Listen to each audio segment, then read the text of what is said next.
Hello students, स्वागत है आपका अपना यूट्यूब चैनल द स्टडी है प्रो में। उम्मीद करते हैं स्वस्थ होंगे, मस्त होंगे और आपकी पढ़ाई भी अच्छे से चलेगी। चलिए आज हम लोग देखेंगे विलोपन विधि। चलिए सबसे पहले देखते हैं दो चर वाले रैखिक समीकरण का हल करने की विधियां कौन कौन किसी है। तो सबसे पहला विधि आता है आपका विलोपन विधि। क्या आता है? विलोपन विधि। इसको कहते हैं विलोपन विधि। विलोपन विधि को ही हम लोग एक और नाम से जानते हैं जिसका नाम है लुप्तीकरण। क्या है? लुप्तीकरण।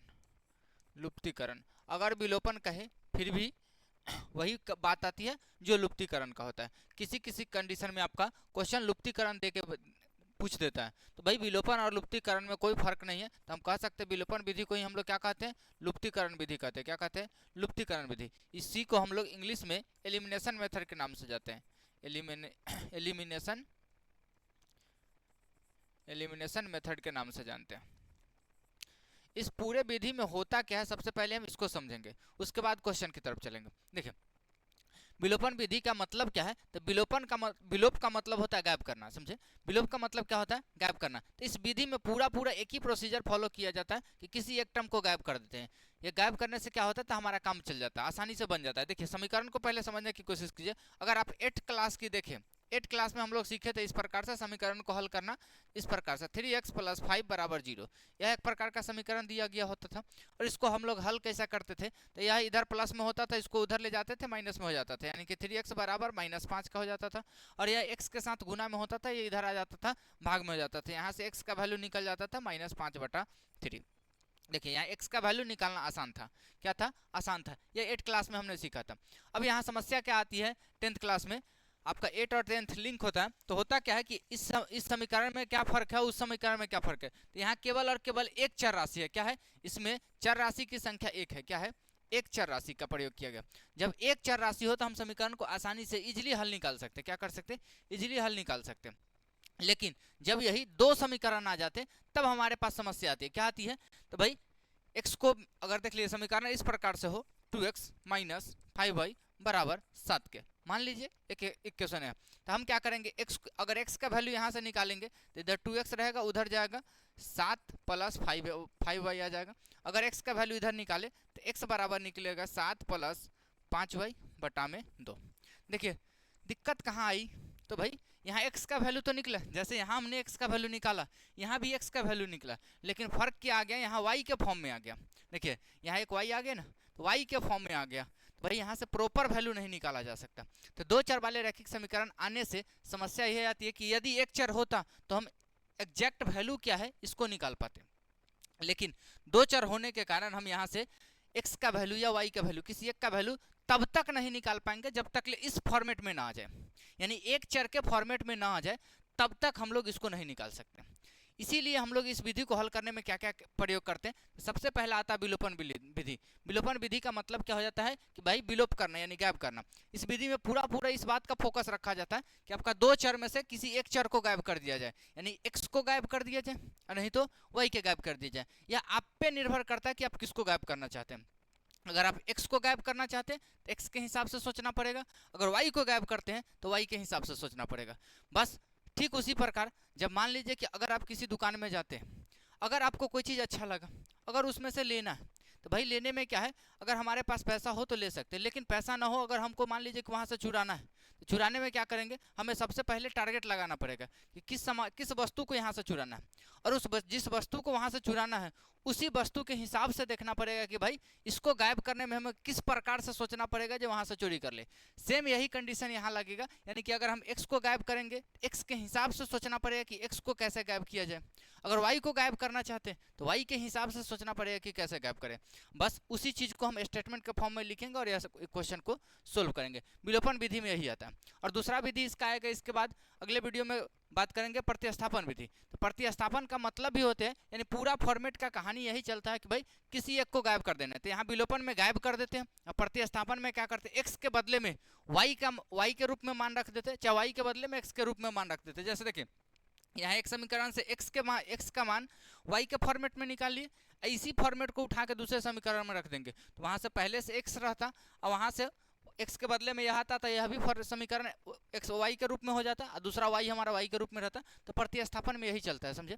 यानी मेन फोकस हर हाल में इस पूरे विधि में क्या चलता है, आपका प्रतिस्थापन हो विलोपन हो सभी में क्या चलता है, तो भाई किसी एक चर राशि में लेके आना है। यह मेन इंपॉर्टेंट यही आता है कि हमें किसी भी कंडीशन में एक चर राशि में लेके आना। यहाँ तक ला देते हैं तो हम लोग आसानी से x का वैल्यू निकाल सकते हैं या y के वैल्यू निकाल सकते हैं। उम्मीद है यहाँ तक आपको अच्छे से समझ में आया होगा। चलिए अब क्वेश्चन से लेके प्रैक्टिस करते हैं कि किस प्रकार से विलोप किया जा सकता है। सबसे पहला क्वेश्चन है आपका, कहा गया है 2x प्लस 3y बराबर 13, आपका समीकरण नंबर 1 दिया गया था। दूसरा समीकरण है 3x प्लस माइनस वाई बराबर 15। अब बात करते हैं विलोप कैसे कर सकते हैं। तो देखिए विलोप करने में हमें ध्यान क्या क्या रखना है। तो सबसे पहले समझाएं कि अगर आप x को गायब करना चाहते हैं तो x के हिसाब से सोचना पड़ेगा, अगर y को गायब करना चाहते हैं तो y के हिसाब से सोचना पड़ेगा। अब बात यह आती है कि गायब करना किसको है, तो भाई गायब आपको करना है, तो सोचना भी आपको ही को पड़ेगा कि किस हिसाब से सोचे। तो देखिए तो सबसे पहले कोई भी आदमी किसी चीज़ को गायब करने में यह बात ध्यान रखती है कि भाई किसको गायब करना आसान हो उसी को हम गायब करेंगे, समझे। तो यहाँ क्वेश्चन को भी उसी प्रकार से देखना है कि किसको गायब करना आसान हो जाए हमारे लिए। देखिए तो आपको सीधा सीधा बात समझाते हैं कि गायब करना किसको आसान हो जाता है। देखिए अगर x को गायब करना चाहते हैं तो आप x पे पूरा पूरा फोकस लगाइए, x क्या है। अगर y को गायब करना चाहते हैं y को पूरा पूरा फोकस लगाइए कि y आखिर है क्या, समझे। अब यहाँ से इस चीज़ को अगर समझ गए हैं तो देखिए अगर x पर फोकस लगाते हैं तो x का दोनों का चिन्ह देखिए, अगर दोनों का चिन्ह एक बराबर है तो गायब करने में थोड़ी परेशानी होगी। क्या परेशानी होगी, ज़्यादा कुछ होगी नहीं, क्योंकि यहाँ घटाना पड़ेगा, समझे। पहली बात तो उस दोनों को बराबर करना पड़ेगा, उसके बाद घटाना पड़ेगा। घटाने में ज़्यादातर बच्चा को समस्या क्या आती है, अलजेब्रा के घटाव दिक्कत करती है। उस समय चिन्ह बदलने में चिन्ह छूटने का चांस होता है, चिन्ह छूटेगा तो उस समय गलती होने के ज़्यादा चांसेज हो जाएंगे। तो यथासंभव हम लोग कोशिश करेंगे कि भाई प्लस में आ जाए, यानी जोड़ने पे काम चल जाए।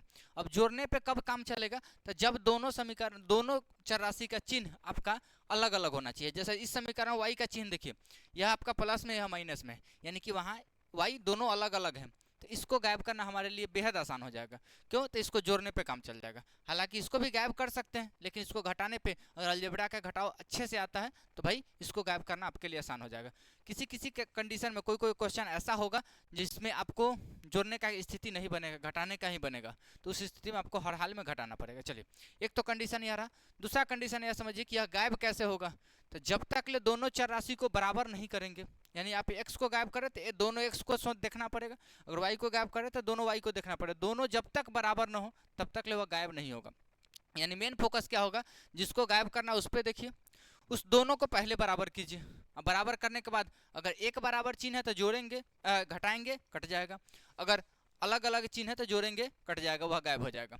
मेन फोकस यही रखना। चलिए अब देखते हैं इसको गायब करके। देखिए इस समीकरण में देखिए, अगर हम मान लेते हैं कि टारगेट हम किस पे लगाते हैं, y पे, किस पे लगाते हैं तो y पे, इस दोनों y के देखेंगे तो दोनों y को पहले बराबर करना पड़ेगा। तो यह आपका 3 है, यह 1 है, y तो बराबर है ही, चर राशि क्या है, इसका अचर मान कितना 3, इसका अचर मान कितना 1, तो 3 और 1 दोनों को बराबर करना पड़ेगा। तो बराबर करने के लिए हम क्या करते हैं, दोनों जो संख्या दिया गया था संख्या का लसा निकाल लेंगे, जो लसा आएगा संख्या उसी के बराबर कर देंगे। तो देखिए 3 और 1 का लसा क्या आ जाएगा, 3 1 का लसा 3 होगा, यानी कि हमें ओवरऑल बराबर दोनों को किसके करना होगा, तो 3 के।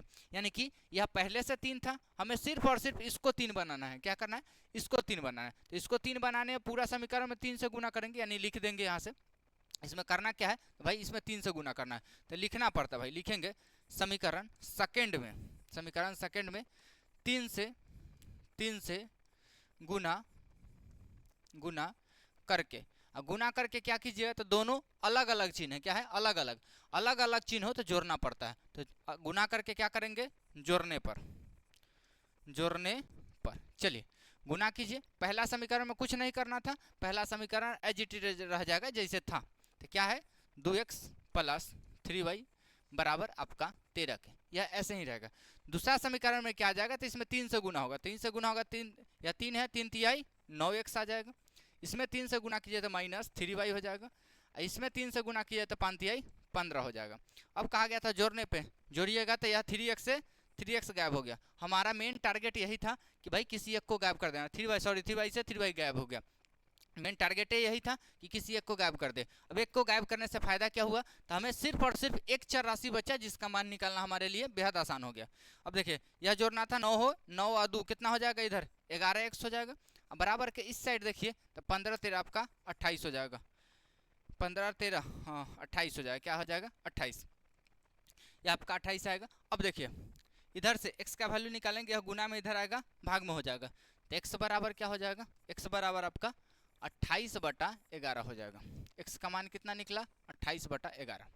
यहाँ तक कोई समस्या नहीं है, यहाँ तक कोई दिक्कत आपको नहीं है। चलिए अब क्या करेंगे, x का मान निकाल लेते हैं, यानी किसी एक चर राशि का मान निकाल लेते हैं, तो इसको उठा के किसी दूसरे समीकरण में रख देंगे। अब विलोपन में हमारे पास आज़ादी होती है कि भाई एक का मान निकाल लेते हैं तो हम किसी समीकरण में रख सकते हैं, यानी समीकरण 1 में भी रख सकते हैं, समीकरण 2 में भी रख सकते हैं, लेकिन यह आज़ादी आपको प्रतिस्थापन में नहीं मिलेगी। प्रतिस्थापन में अगर एक पहला समीकरण से मान निकाले हैं तो दूसरा में रखना पड़ेगा, और दूसरा से निकाले हैं तो पहला में रखना पड़ेगा। लेकिन हाँ, विलोपन में इस बात की आज़ादी है, इसीलिए विलोपन बहुत हल्का माना जाता है, क्योंकि इसमें बहुत सारा छूट है हमारे पास, समझे। तो यह x का मान उठा के किसी एक समीकरण में रख देंगे। तो मान लीजिए समीकरण सेकेंड में रखें, तो लिखेंगे कि भाई x का मान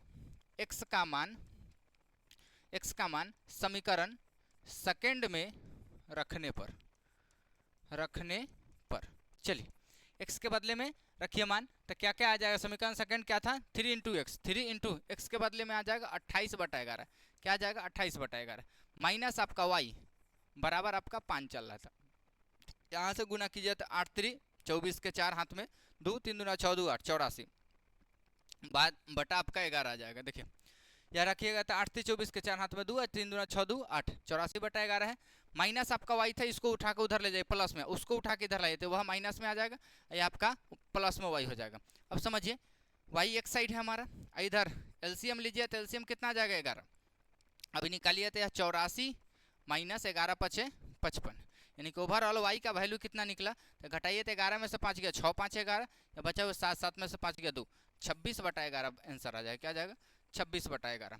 यानी अब यहाँ से हम हल कहेंगे कि हल हमारा क्या हो जाएगा, तो भाई इसीलिए लिखेंगे हल हमारा क्या होगा, तो हल क्या लिखते हैं, तो भाई x, y हल होता है, पहले x का मान लिखते हैं तब y का मान लिखते हैं। तो x का मान कितना था 28/11 था, क्या था 28/11 था, और y का मान क्या हो जाएगा तो 26/11। यह ओवरऑल आपका आंसर रहा, यहाँ तक कोई दिक्कत नहीं होनी चाहिए। चलिए अब समझ में आया कि विलोपन किसको कहते हैं। चलिए एक दो क्वेश्चन और प्रैक्टिस करते हैं। दूसरा क्वेश्चन आपका दिया गया था इस प्रकार से, कहा गया है 4x - 3y = 8 है, दूसरा समीकरण है 6x - y = 29/3 है। तो देखिए पहला समीकरण तो ठीक है, दूसरा पहली बात तो हमें इस बात को सोचना पड़ेगा कि गायब किसको करें, जिसको गायब करेंगे उसी के हिसाब से सोचेंगे। तो देखिए पहली बात यह प्लस चिन्ह के साथ है, यानी दोनों एक बराबर चिन्ह है, तो इसको गायब करने की नहीं सोचेंगे, इसको गायब तब करने की सोचेंगे जब अगर कोई हमें अलग अलग चिन्ह न मिले, दोनों अगर मान लीजिए कि या दोनों प्लस होता है या दोनों माइनस है, हाँ यहाँ दोनों वही कंडीशन है, तो गायब करने में आपको देखना पड़ेगा किसी एक को गायब कर सकते हैं। अब जिसको गायब करना आसान पड़े वहाँ उसी को गायब करेंगे, समझे। अब एक और आसानी दिखाते हैं कि कहाँ कहाँ से आसानी हो सकती है। जैसे इस क्वेश्चन में हम देखें कि आसानी क्या थी, तो भाई हमें अलग अलग चिन्ह था, यहाँ से आसानी मिला, समझे, ताकि हमको जोड़ने पर काम चल गया। अब यहाँ देखिए यहाँ दूसरा आसानी खोजेंगे, क्या है, यहाँ तो दोनों प्लस है दोनों माइनस है, तो यहाँ हमारा वैसा कोई आसानी मिलेगा नहीं, तो हम क्या कर सकते हैं, तो भाई गायब तो किसी को करना है, या तो x को गायब करना है y को गायब करना है, तो हम देखेंगे सहूलियत हमें किस में मिलती है। तो देखिए x पे अगर गायब करने का सोचे तो यह 4 है या 6 है, 4 और 6 जब तक दोनों बराबर नहीं होगा तो नहीं काम चलेगा। तो इसको देखिए, इसको 4 6 का एलसीएम अगर ले तो 4 6 का एलसीएम 12 आएगा, क्या आएगा 12, यानी कि 4 को भी 12 करना पड़ेगा या 6 को भी 12 करना पड़ेगा। यानी कि इस बात को हमें देखना है कि भाई इसको 12 करने के लिए 4 यानी समीकरण फर्स्ट में भी गुना करना पड़ेगा और समीकरण सेकंड में भी गुना करना पड़ेगा। लेकिन इस समीकरण में अगर y पे विचार करें तो y इसका 1 है, इसका 3 है, यानी कि 1 3 का एलसीएम 3 आएगा, जो कि पहला समीकरण पहले से 3 है, यानी सिर्फ दूसरा समीकरण में हमें गुना करने पे काम चल जाएगा। तो देखिए एक सहूलियत मिल गई, इसको गायब करने में हमें दोनों में गुना करना पड़ता तब लिखना पड़ता, लेकिन अगर हम y को गायब करने का सोच रहे हैं तो भाई केवल और केवल एक समीकरण में गुना करने पे हमें काम चल जा रहा है, तो हम यहाँ क्या करेंगे y को गायब करेंगे, तो y जिसको गायब करेंगे उसी के हिसाब से लिखेंगे। तो लिखिए यहाँ देखिए इसको 3 करने के लिए लिखना पड़ेगा समीकरण सेकंड में 3 से गुना करने पे क्या करना पड़ेगा, समीकरण सेकंड में 3 से गुना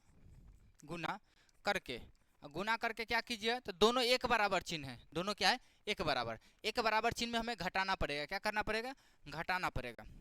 तो घटाने पर क्या करेंगे, घटाने पे, यानी पहला समीकरण कुछ नहीं करना था, पहला समीकरण जैसे है वैसे ही रह जाएगा, 4x था माइनस आपका 3y था बराबर आपका 8 था, यह उसी प्रकार से आएगा। लेकिन इसमें कहा गया 3 से गुना करने के लिए, इसमें कहा क्या गया 3 से गुना कीजिए, 3 से जैसे ही गुना कीजिए तो 36 18x हो जाएगा, आपका यहाँ माइनस में 3y हो जाएगा बराबर, या 3 से गुना कीजिए तो देखिए 3 से 3 कट जाएगा, बचेगा कितना 29 बचेगा, क्या बचेगा 29। उसके बाद कहा गया घटाने पे जानते हैं कि नीचे का चिन्ह बदलता है, नया आ जाता है, या प्लस है या माइनस हो जाएगा, या माइनस है आपका प्लस हो जाएगा, या प्लस है आपका माइनस हो जाएगा। देखिए 3y से 3y कटा, इधर क्या बचेगा, तो भाई यह आपका 18 एगो प्लस में एक माइनस में, यानी कि यहाँ क्या होगा घटेगा, 18 में से 4 गया माइनस में 14 आ जाएगा, माइनस में 14x बराबर, उधर देखिए 29 है, इधर 29 में से 8 घटेगा तो क्या आ जाएगा माइनस में 21 आ जाएगा, क्या आ जाएगा माइनस में 21, माइनस में 21 आ जाएगा। देखिए माइनस से माइनस कट जाएगा, ओवरऑल वैल्यू कितना बचा तो इधर लिखेंगे, इधर कितना था 14x बराबर आपका 21 था। अब सोल्व कीजिए, x का वैल्यू निकालने के लिए 14 को गुना से इधर भाग में भेजना पड़ेगा, तो x बराबर आपका आ जाएगा 21/14, क्या आ जाएगा 21/14, या 7 से 3 मरतबे या 7 से 2 मरतबे, यानी x का वैल्यू कितना आया तो 3/2 आया, क्या आया 3/2। जब एक चर राशि का मान निकल जाता है तो इसको उठा के हम किसी एक समीकरण में रख सकते हैं, उसको भी रखने में देखेंगे जिसमें रखना आसान हो उसी में रखेंगे। तो देखिए इसका वैल्यू अगर आप इसमें रखते थे, बटा वाला है यहाँ दिक्कत कर सकता है, समझे, इसीलिए बिना बटा वाला मान में रखिए काम चल जाएगा, समझे। तो कहेंगे कि x का वैल्यू कहाँ रखेंगे, समीकरण फर्स्ट में रखेंगे, तो कहेंगे x का मान समीकरण फर्स्ट में रखने पर, फर्स्ट में जैसे ही रखिएगा तो आपका 4x था तो क्या हो जाएगा 4 गुने x, 4 गुने x के मतलब में मान कितना जाएगा 3/2, उसके बाद माइनस 3y था बराबर आपका 8 था। यहाँ से देखिए 2 से 4 कटेगा 2 मरतबे, यानी कि 3 दूना यह 6 है, या माइनस 3y है, इसको ऐसा कीजिए, या माइनस में उसको उठा के उधर ले जाए प्लस में आ जाएगा, और उसको उठा के इधर लाइए तो इधर माइनस में आ जाएगा, यानी कि 6 माइनस 8 या बराबर 3y के हो जाएगा। चलिए इसको सोल्व कर लीजिए, क्या हो जाएगा, तो भाई एक साइड आपका 3y है, एक साइड 6 में से 8 नहीं घटेगा, 8 में से 6 घटेगा तो माइनस में 2 आ जाएगा, क्या आ जाएगा माइनस में 2। इधर से सोल्व कीजिए तो y बराबर आपका -2/3 आ जाएगा, क्या आ जाएगा -2/3, यानी कि लिखेंगे, इसीलिए हल हमारा क्या हो जाएगा, तो हल हमारा x, y होता है। x का मान कितना निकला था 3/2 निकला था, कॉमा आपका -2/3 आया, क्या आया -2/3, तो आंसर आपका क्या हो जाएगा यह। यहाँ तक कोई समस्या नहीं आनी चाहिए। चलिए नेक्स्ट क्वेश्चन देखते हैं। नेक्स्ट क्वेश्चन आपका इस दशमलव में दिया गया, क्या है दशमलव में दिया गया, तो दशमलव वाले क्वेश्चन को हम लोग क्या क्या कर सकते हैं समझिए, थोड़ा इसमें हम चेंज कर सकते हैं, क्या क्या कर सकते हैं यहाँ देखिए। दशमलव वाले में थोड़ा सा सोचना पड़ेगा, क्या करना पड़ेगा, क्योंकि देखिए दशमलव बच्चा सबका ज़्यादा दिक्कत आता है, दशमलव जैसे ही आता है तो कैलकुलेशन बच्चा छोड़ देता है। 10th के बच्चे में यानी 10th तक तो आ जाते हैं बच्चे, लेकिन क्या है दशमलव बेसिक कमजोर, रूट का बेसिक कमजोर, तो भाई कैलकुलेशन में तो समस्या आएगी। इस बात को ध्यान रखें कि कुछ कुछ ऐसा पॉइंट है जहाँ से बच सकते हैं, समझे, जैसे यहाँ दशमलव से बचने की कोशिश किया जाएगा कि भाई कैसे बच सकते हैं, समझे। तो देखिए अगर एक बार सही से गौर किया जाए, इस समीकरण में 1 अंक बाद दशमलव है, इस समीकरण में 1 अंक बाद दशमलव है, इस समीकरण में 1 अंक बाद दशमलव है, यानी सभी में 1 अंक बाद दशमलव है। हम क्या करेंगे, इस समीकरण को बात समझिए, दशमलव तोड़े तो बटा में 10 आ जाएगा, इसको तोड़ेंगे तो बटा में 10 आ जाएगा, इसको तोड़ेंगे तो बटा में 10 आ जाएगा, यहाँ तक कोई दिक्कत नहीं। देखिए इसको तोड़ेंगे यह भी बटा में 10 दे देगा, इसको तोड़ेंगे यह भी बटा में 10 दे देगा, इसको तोड़ेंगे बटा में 10 दे देगा। यहाँ किसी किसी का दिमाग में खुरपाती चल रहा होगा, वह क्या करेगा कि सर यहाँ कट रहा है इसको काट लीजिए, इधर कट रहा है इसको काट लीजिए, इधर कट रहा है इसको काट लीजिए, इधर जो कट रहा है उसको काट लीजिए। ऐसा गलती कभी ना करे। इससे क्या है, अभी हम इसको हल्का बनाने के ही लिए उठाएं इसको, कि हम इसको कैसे हल्का बना सकते हैं। तो देखिए हल्का क्या करेंगे, इस समीकरण को जोड़ेंगे तो एलसीएम कितना आ जाएगा 10, इधर आ जाएगा 8x प्लस आपका 3y बराबर इधर 38/10 आ जाएगा। अब क्या हल्का बन सकता है, तो 10 से 10 जाएगा भाई, 10 से 10 कट जाएगा, कैसे, तो ये इधर भाग में इधर जाएगा गुना में, 10 से 10 कट सकता है, यानी कि नीचे दोनों का था कट सकता है, यानी ओवरऑल वैल्यू कितना बचा है समीकरण, तो समीकरण आपका इसको भी उसी प्रकार से एलसीएम ले लीजिए, एलसीएम कितना आ जाएगा तो 10, ये आपका 4x माइनस 5y बराबर आपका 6/10 चल रहा था, अब 10 से 10 काट लीजिए, यानी ओवरऑल समीकरण कितना बना, तो एक समीकरण हमारा बना 8x प्लस 3y बराबर 38 का, यह एक समीकरण बना। दूसरा समीकरण क्या था, तो 4x माइनस 5y बराबर 6 के, यह आपका सेकंड समीकरण था। 2 समीकरण ओवरऑल यही बना, इसी को हमें सोचना है कि इसको कैसे गायब करें काम चले। तो देखिए यहाँ अलग अलग चिन्ह के साथ है, इसको गायब करना हमारे लिए काम चल जाएगा। लेकिन देखिए ध्यान से अगर देखिए तो इसको गायब करने में चिन्ह तो आसान कर रहे हैं, लेकिन यह 5 है या 3 है, 5 3 को एलसीएम अगर लिए तो 5 3 का एलसीएम 15 आता है। यदि 15 आएगा तो भाई हमें इसमें 5 से गुना करना पड़ेगा, इसमें 3 से गुना करना पड़ेगा, यानी हमें दोनों समीकरण में गुना करना पड़ेगा। जबकि हम अगर x की तरफ झांके तो x क्या है, या 8 है या 4 है, 8 4 में का एलसीएम 8 होगा, यानी कि यह पहले से 8 है, हमें सिर्फ इसमें गुना करने से काम चल जाएगा। यानी लिखेंगे हम यहाँ x को गायब करेंगे तो लिखेंगे x के हिसाब से कि भाई समीकरण सेकंड में 2 से गुना करके क्या कीजिए तो दोनों एक बराबर चिन्ह है, क्या है, दोनों एक बराबर। तो इस स्थिति में क्या होगा, घटाने पर, तो घटाने पर चलिए पहला में कुछ नहीं करना, पहला एज इट इज रहेगा, क्या आ जाएगा 8x प्लस 3y बराबर 38 के। दूसरा में 2 से गुना करना है तो 2 से गुना कीजिए तो 4 दूना 8 हो जाएगा, 4 दूना 8x माइनस 5 दूना 10y बराबर 6 दूना 12 के। अब इसको घटाना है, घटाने में चिन्ह बदल जाएगा, क्या करेंगे, घटाने पे चिन्ह बदलेंगे तो यह माइनस हो जाएगा, यह प्लस हो जाएगा, यह आपका माइनस हो जाएगा। देखिए 8x से 8x कट गया, यह भी प्लस में है, यह भी प्लस में जुटेगा, तो 10 3 13 13y हो जाएगा इधर यह घटेगा तो 8 में से 2 गया 6 और 3 में से 1 गया 2 26, यानी कि y बराबर आपका हो जाएगा 26/13, जो कि कटेगा 13 दूना 26, यानी कि y का वैल्यू क्या आ गया तो 2, y का मान क्या आया 2। इसको उठा के किसी एक समीकरण में रख देंगे तो कहेंगे y का मान समीकरण देखिए इस समीकरण में रखिए, सेकंड समीकरण हल्का है, चाहे मान लीजिए फर्स्ट में रख दे तो भाई समीकरण फर्स्ट में रखने पर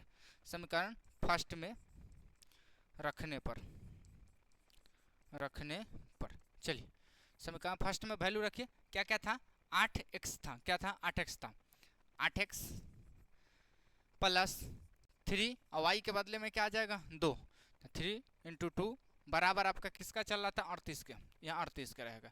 इधर देखिए 8x या 3 दूना 6 है, इधर प्लस में 6 है, उधर जाएगा माइनस में 6 हो जाएगा, यानी कि भाई उधर कितना बचेगा तो 38 में से 6 हो जाएगा, यह आपका 32 का हो जाएगा। x बराबर देखे तो 32/8 हो जाएगा, 8 से यह 4 मरतबे 32 जाएगा, यानी कि x बराबर क्या जाएगा 4, x का मान क्या निकलेगा 4 निकलेगा, क्या निकलेगा 4।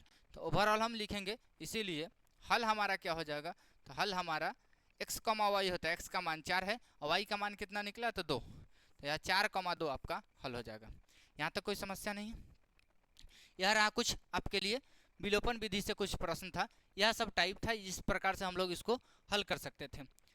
आज के लिए बस इतना ही, फिर मिलेंगे अगले वीडियो में प्रतिस्थापन विधि के साथ। वीडियो देखने के लिए धन्यवाद। वीडियो अच्छा लगा हो तो लाइक कर दे, चैनल पर नए हैं तो चैनल को जरूर से जरूर सब्सक्राइब कर ले। Thank you.